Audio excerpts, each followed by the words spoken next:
ગઈ તારીખ 12/8/25ના રોજ તાલાલા પોલીસ સ્ટેશન વિસ્તારમાં એક કૃષ્ણા ફાર્મ હાઉસ આવેલું છે. એ કૃષ્ણા ફાર્મ હાઉસમાં ધ્રુવરાજસિંહ રામચંદ્રસિંહ ચૌહાણ, તેના ડ્રાઈવર તરંગ અને એના કુટુંબી ભાઈ રાજેન્દ્રસિંહ આ લોકો ત્યાં રોકાયેલા હતા. અને એ લોકો ગઈકાલે આશરે 11:30ની આસપાસ સોમનાથ મંદિર દર્શન કરવા માટે જવા માટે નીકળ્યા. એટલે એ લોકો ચિત્રોડ ફાટક તરફ આગળ વધી રહ્યા હતા.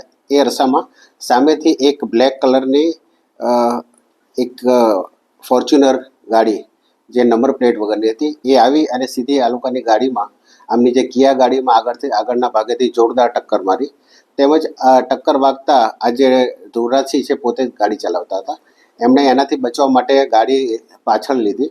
તો પાછળથી એક ક્રેટા બ્લેક કલરની હતી, એણે પણ પાછળથી ટક્કર મારી. એમ આમની ગાડીને આગળ પાછળથી જોરથી ટક્કર મારી અને રોડની સાઈડમાં ઉતારી દીધી. ત્યારબાદ આ જે ફોર્ચ્યુનર ગાડી છે એનો ચાલક ગાડીમાંથી ઉતરેલો અને એણે બુકાની બાંધેલી હતી. એ બુકાની ઉતરી ગઈ તે વખતે ધ્રુવરાજસિંહ એ વ્યક્તિને ઓળખી ગયા કે આ વ્યક્તિ દેવાયત ખાવડ છે. અને એની સાથે બંને ગાડીમાંથી આશરે 12 થી 15 જણા બુકાની બાંધેલા હતા, તમામ ઉતર્યા અને બધા લોખંડના પાઇપ વડે આ ધ્રુવરાજસિંહને શરીરે આડેધડ માર માર્યો. તેમજ તેની ગાડી હતી એને પણ એમણે તોડી નાખી, નુકસાન કર્યું. ત્યારબાદ આ જે ધ્રુવરાજસિંહ પાસે એક એણે ગળામાં સોનાનો ચેન અને લોકેટ હતું તે પણ એમણે ઝૂંટવી લીધું. તેમજ ગાડીમાં 42,000 રૂપિયા રોકડા હતા એ પણ તેમણે ઝૂંટી લીધા. તેમજ આ જે બનાવ એની સાથે બન્યો એની ફરિયાદ ન કરે એના માટે એને ધમકી આપી અને રિવોલ્વર બતાવી અને જાનથી મારવાની ધમકી આપી. ત્યારબાદ આ તમામ આરોપીઓ પોતાની બંને ગાડીમાં ત્યાંથી જતા રહ્યા હતા. આ ઘટનાની જાણ થતાં સ્થાનિક પોલીસ અને અધિકારી તમામ ત્યાં ઘટના સ્થળે પહોંચી ગયા. અને આ જે વિક્ટીમ છે ધ્રુવરાજસિંહ, પોતે સારવાર માટે એમને હોસ્પિટલ ખાતે લઈ ગયા અને તેઓની ફરિયાદ સ્થાનિક પોલીસે જૂનાગઢ ખાતે એમની સારવાર દરમિયાન લઈ અને દાખલ કરવામાં આવી છે. જે ફરિયાદ તાલાળા પોલીસ સ્ટેશન ખાતે BNSની જુદી જુદી કલમો હેઠળ દાખલ કરવામાં આવી છે, જેમાં BNSની કલમ 109, 311, 189(2), 191(2), 191(3), 190 તેમજ આર્મ્સ એક્ટ મુજબ પણ એમના વિરુદ્ધમાં ગુનો દાખલ કરવામાં આવ્યો છે. હાલમાં દેવાયત ખાવડ અને એમની સાથેના કુલ 12 થી 15 જણા જે ઈસમો છે તેના વિરુદ્ધમાં તાલાળા પોલીસ સ્ટેશનમાં ગુનો દાખલ કરવામાં આવ્યો છે. આ જે આરોપીઓ નાસી ગયેલ છે એની શોધખોળ હાલ ચાલુ છે, જેની શોધખોળ અને ધરપકડ માટે હાલમાં LCBની, SOGની તથા સ્ટારની પોલીસની અલગ અલગ ટીમો કાર્યરત છે. તેમજ જુદા જુદા CCTVના આધારે તેમજ ટેકનિકલ સર્વેલન્સ તેમજ હ્યુમન ઇન્ટેલિજન્સના આધારે હાલ આરોપીની શોધખોળ ચાલુ છે. આ ગુનાની તપાસ હાલ તાલાળા PI ચલાવી રહેલ છે.